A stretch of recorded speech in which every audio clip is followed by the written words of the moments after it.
Bonjour, dans cette vidéo, nous allons apprendre à calculer la somme des termes d'une suite géométrique. Alors, on va commencer par étudier une suite particulière, qui est la suite définie de la façon suivante, un égale q à la puissance n. Donc, si vous voulez, c'est une suite géométrique classique, du style un égale u0 fois q à la puissance n, sauf que ici, u0 est égal à 1. Donc ça me fait un égale 1 fois q à la puissance n, donc un égale q puissance n. Donc son premier terme est 1. Donc le premier terme, u0 est égal à 1. Le deuxième terme, u1, sera égal à q à la puissance 1, c'est-à-dire q. Ensuite, on aura u2 qui est égal à q au carré, etc., etc. u3 égale q au cube. Et je vais donc essayer de calculer la somme de tous ces premiers termes. Autrement dit, je vais essayer de calculer la somme 1 plus q au carré, plus q au cube, etc., jusqu'au dernier terme, q à la puissance n. Alors, comment faire pour faire ce type de calcul? Eh bien, on va utiliser une petite astuce qui consiste à multiplier toute cette expression par 1 moins q. Alors voilà ce que ça va donner. Alors, vous allez comprendre pourquoi on va faire ça. Alors, on va développer cette expression. Donc, on utilise les règles de distributivité classiques. Donc, on va multiplier 1 par 1, puis par q au carré, etc. Donc, ça va nous donner, c'est facile, multiplier par 1, ça ne change pas grand-chose. Ça fait 1 plus q au carré, plus q au cube. Et puis, le dernier terme, donc 1 fois q à la puissance n, ça va nous donner q à la puissance n. Et ensuite, on va multiplier moins q par 1, puis moins q par q au carré, etc. Alors, moins q fois 1, ça fait moins q fois q, ça fait moins q au carré, puis moins q au cube, etc.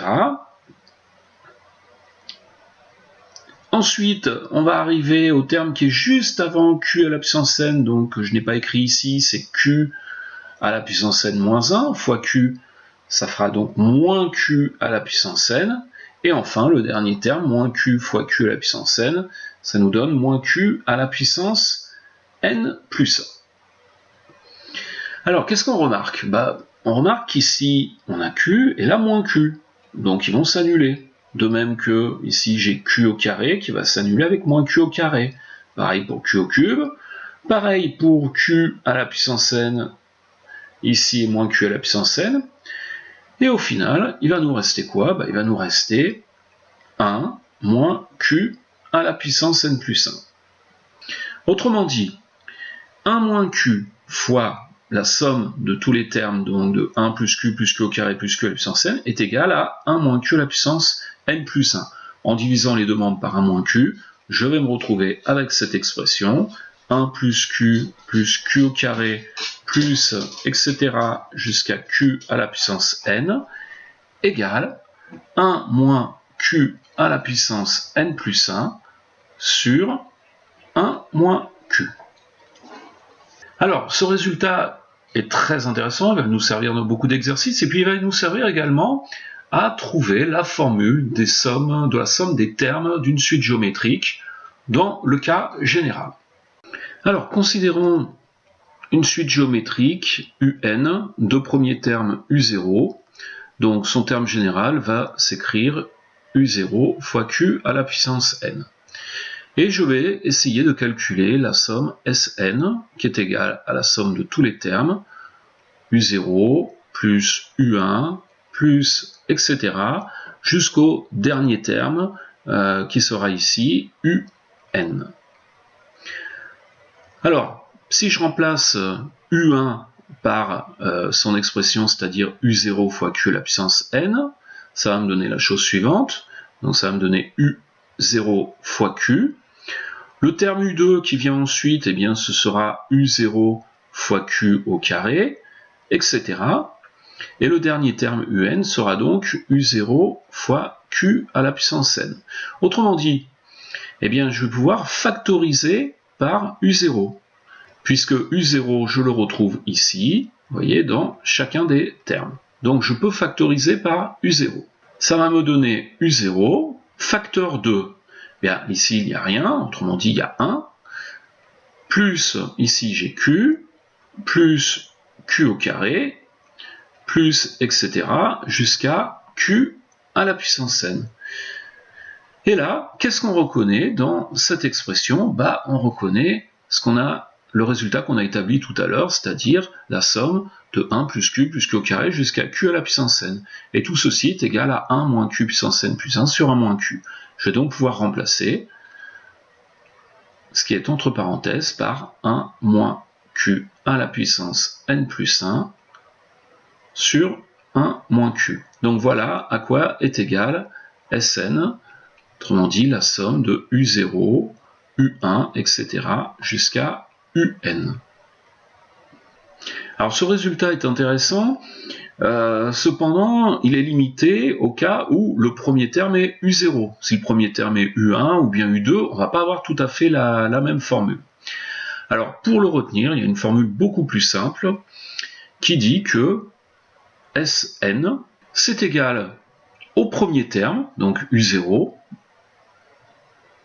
mais si le premier terme est U1, on écrira U1, multiplié par le quotient suivant, 1 moins Q, donc Q c'est la raison de la suite, qu'on va mettre à la puissance, alors ici on la mise à la puissance n plus 1. n plus 1 en fait ça représente le nombre de termes. Si je commence par U0, vous voyez que j'ai n plus 1 termes. Donc on va dire c'est 1 moins la raison à la puissance nombre de termes, le tout divisé par 1 moins la raison. Voilà, ça c'est une formule qui fonctionne quel que soit le premier terme. Alors comment est-ce qu'on va appliquer cette formule? Imaginons qu'on considère une suite géométrique UN, de premier terme U1 égale 3, et de raison Q égale 1,2. Et on me demande de calculer la somme des 10 premiers termes. Autrement dit, je vais calculer S égale U1 plus U2 plus etc. Alors le 10e terme ici, puisque le premier est U1, ce sera U10. Donc je vais appliquer ma formule qui me dit c'est égal au premier terme, U1, multiplié par 1 moins Q, donc Q ici c'est 1,2, à la puissance nombre de termes. Ici j'ai 10 termes. On fait à la puissance 10. Le tout divisé par 1 moins 1,2. Autrement dit, on va essayer de calculer 3 fois 1 moins 1,2 à la puissance 10 sur 1 moins 1,2, et ça on va le faire avec la calculatrice. Alors attention au niveau de la calculatrice, il va falloir penser à bien mettre les parenthèses au niveau du numérateur et du dénominateur. Alors on va donc taper 3 multiplié. Là on ouvre une première parenthèse pour le numérateur. 1 moins, attention c'est le grand moins, celui de la soustraction, 1,2, le tout à la puissance, donc la puissance c'est le chapeau, puissance 10. On ferme la parenthèse du numérateur, on divise, on ouvre une parenthèse pour le dénominateur, et ça nous fait 1 moins 1,2. On n'oublie pas de fermer la parenthèse du dénominateur, on appuie sur Entrée, et on trouve environ 77,9.